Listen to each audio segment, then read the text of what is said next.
I think this is the happiest I will be this year in reaction to a singular TV show. X-Men 97 has dropped on Disney Plus. Click the subscribe button because I will be recapping every episode. And I will be recapping this show. I know it dropped 2 episodes. I'm gonna recap the second episode separately so we can talk about it in detail. I'm a huge X-Men fan. This is my zone. I've recapped a lot of shows before on my channel. Some other Marvel shows, Moon Knight, Miss Marvel.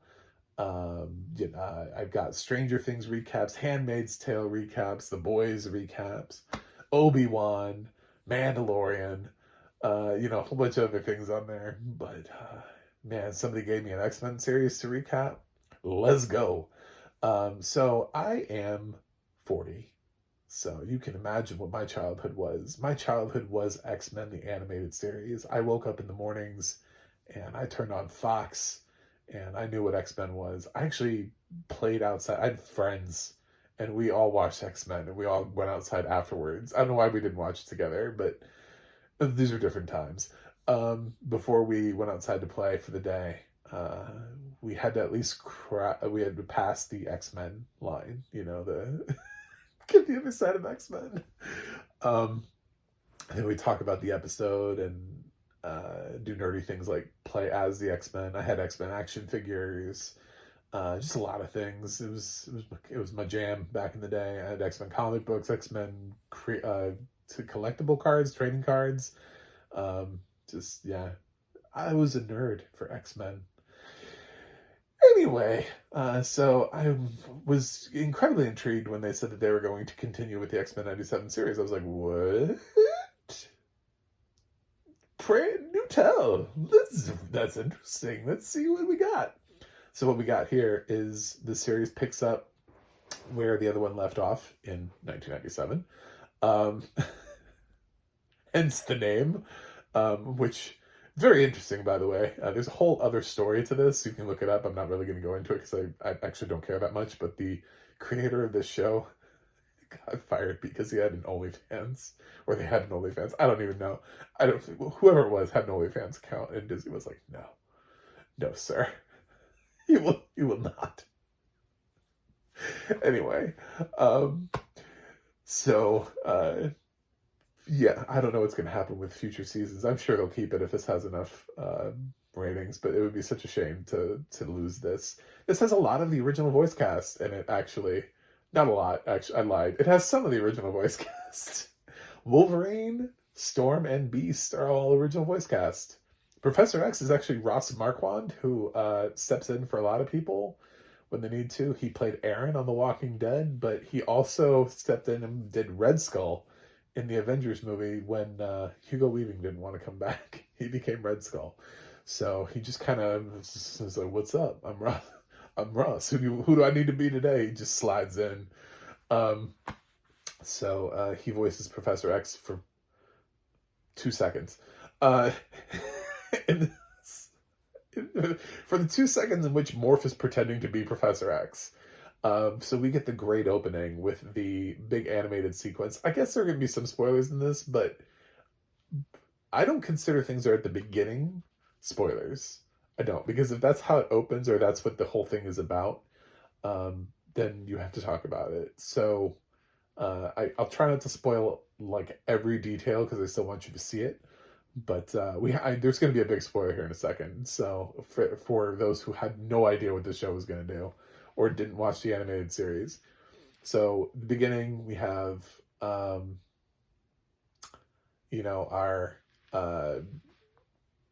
sort of opening sequence, all of the characters that are listed. It's really cool. And it's everybody that you would expect that was in the animated cartoon. It's the da-da-da-da-da, da-da-da-da-da-da, da-da-da-da-da, da-da-da-da, with Wolverine, Cyclops, Jean Grey, Beast, Gambit, Rogue, Bishop, Morph, Storm, Jubilee. But they've added to the team Bishop and Morph to the team. Look at that. Professor X is here. Um, and so that was sort of the opening shot. Is we got Morph is now, who was, I think, a beloved character from the 90s. 90s kids loved Morph. I had a Morph action figure. You could take his head off and replace it. What a morbid thought. Anyway, that was his ability. It was, you could take off his head and replace it with another one. Anyway, he had interchangeable heads. So yeah, they're here, and we open with this timeline in which immediately they tell you Professor X has been killed. I mean, he got assassinated straight up. We get thrown back into that timeline of Bolivar Trask, who created the Sentinels. So it's a Sentinel storyline, and Master Mold. They use those names, everything up front, real quickly to get you back into, just in case you don't remember your childhood or haven't binge watched the series, which is currently on Disney Plus, but does not have audio description. This does have audio description by Jedediah Barton and the team at Deluxe.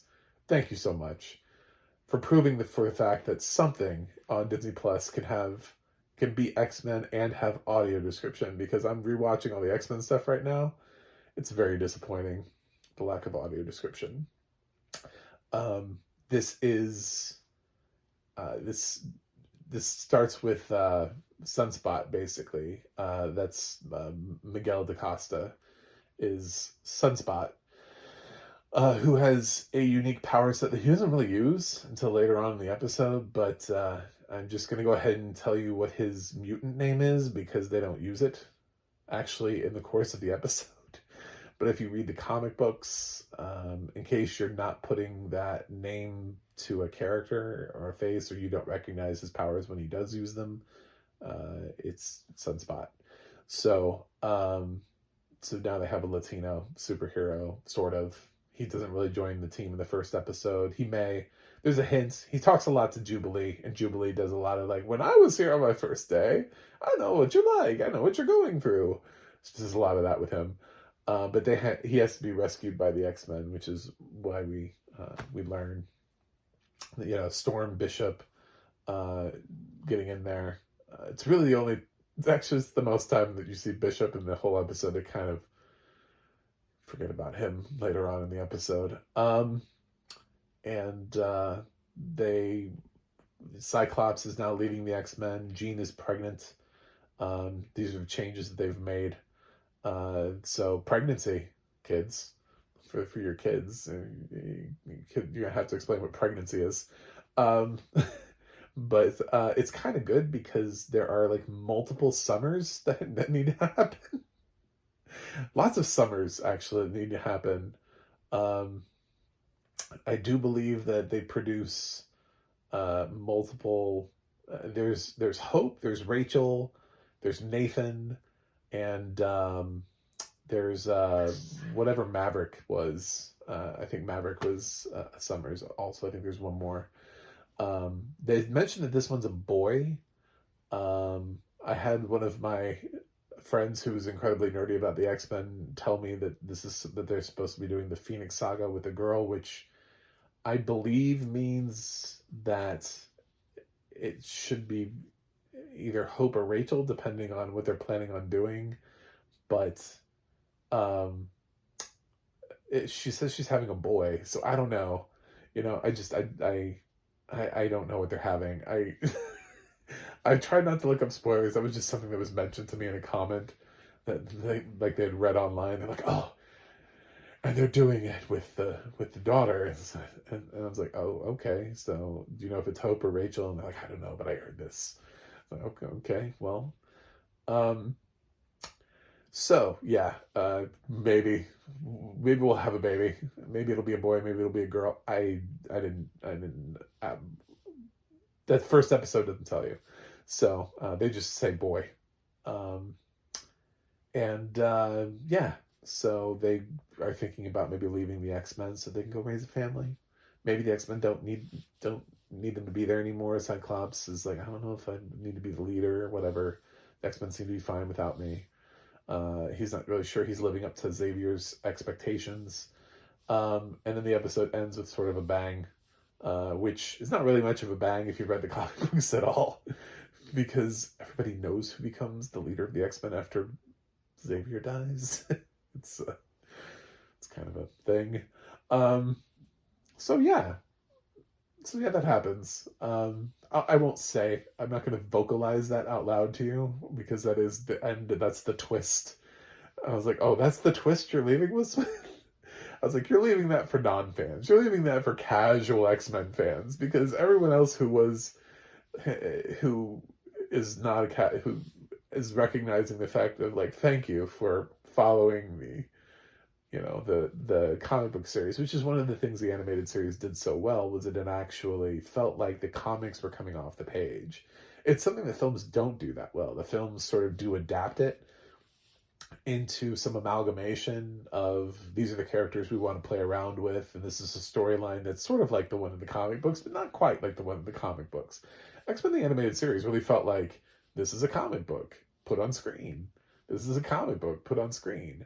And it really did a great job of pulling all of the characters out throughout all of the, the years, the runs of X-Men, all of the various teams. Like everybody had their time in an episode somewhere along the way. Even people who were never really truly X-Men, but they were like X-Men adjacent. Like the X-Men went on an adventure with Longshot to go to Mojo's world. Mojo World. It's I mean, they did that in the animated series, which is great because if that was what you liked, if that was a part of the comic book run that you enjoyed, it was represented in the animated series. So I really hope that happens here again. I really hope that they continue to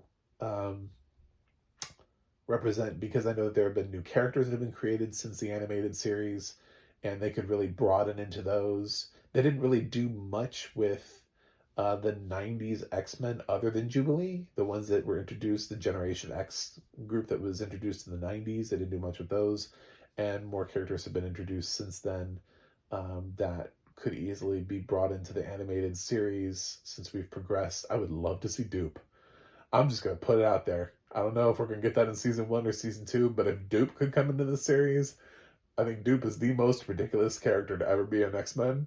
And yes, I'm totally here for it. But yeah, there are other characters too that could float in. So that's my hope and my goal, my wish. But this was an excellent series. And the reason why I checked the cast is I was like, whoever is doing Storm is on point. I was like, that sounds so much like Storm. And then I decided to check some other cast members, and I found out that Wolverine and Beast were the same. Wolverine sounds a little different. Age has been a factor for him. He's gotten a little bit older. It actually did kind of sound like somebody was trying to be Wolverine who was not the original Wolverine. There are moments. I'm not gonna lie. But no, Storm was on point. Storm was what got me. I was like, oh, this has to be the original actress, right? It has to be. Nobody's this good. Some of the others you can tell it's just like it's close, but it's not. That poor actress doing Rogue. I know it's so hard for you, but you can't get her voice used to kind of crack, and I don't know. It wasn't happening for me. So anyway, this is I'm really happy for the show. I'm really happy the show's back. I don't know that I can ever be objective with this. I don't know that I can ever really truly be critical unless it starts sucking. Just like it either has to really start converging away from what it should be. The harshest criticism I will give it before I tap out and say is that the dialogue doesn't match. They made no effort to make this sound like it was written by the people who actually wrote the animated series. It doesn't sound 90s at all. Jubilee has lost her. She's advanced in time. If we were to watch the last episode of the animated series to now, you'd be like, my God, she grew up quickly. They just didn't write her well in this. She just doesn't feel like a 90s kid anymore. She feels like now. Yeah, they had a really hard time figuring out how to continue that 90s vibe that the X-Men animated series had in terms of dialogue. It's like all the pieces are there, but there's just that little something. That little something is missing. It's like somebody forgot to put one ingredient in here, and that's the ingredient that's missing. Is it actually doesn't feel like it's from '97. They make some references, audio description. Great job, Jedediah Barton. They cut in and they mention that New York City still has the Twin Towers. I love that that's always like a good measure of time. Where are we in time? Oh, look, the Twin Towers are still standing. Must mean it's before 2001. So yeah, we get that shot in here so that you know for sure that you're in 97 and not today. But I'm excited. And now I have to watch the second episode. They dropped two, but I didn't want to be influenced by the second episode. So I'm anxious to watch the second one, and I will review that and then put that episode out separately. Yes, welcome back, X-Men. You've been missed, and welcome back to the voice actors that were allowed to return to this project, the ones that they actually brought back. Kudos to Marvel for getting some of those original talents back. I don't know what happened to the other ones, if they turned it down or if they passed. But at least we got a couple. So thanks for watching. Thanks for subscribing. I'm giving X-Men 97 Season 1, Episode 1 an A. Because of course I am. Because of course I am. Why wouldn't I? What else did you expect? Anyway, that's it. I'm just going to continue to fanboy all over this series. Because it has audio description, I can grade it. It's not like The Walking Dead, where it's like I have to watch every episode and complain about how it's not accessible. This series has audio description, and it's beautiful. And I love Deluxe and Jedediah Barton right now. I'm just in love. Just marry me. Anyway, I'll be better tomorrow. No, I won't, because I'm going to watch X-Men. Anyway, I need to get... Once I get past X-Men, I'll be calm again. But... in the meantime, thanks for watching, and I'll try to watch something else and see you guys on the other side.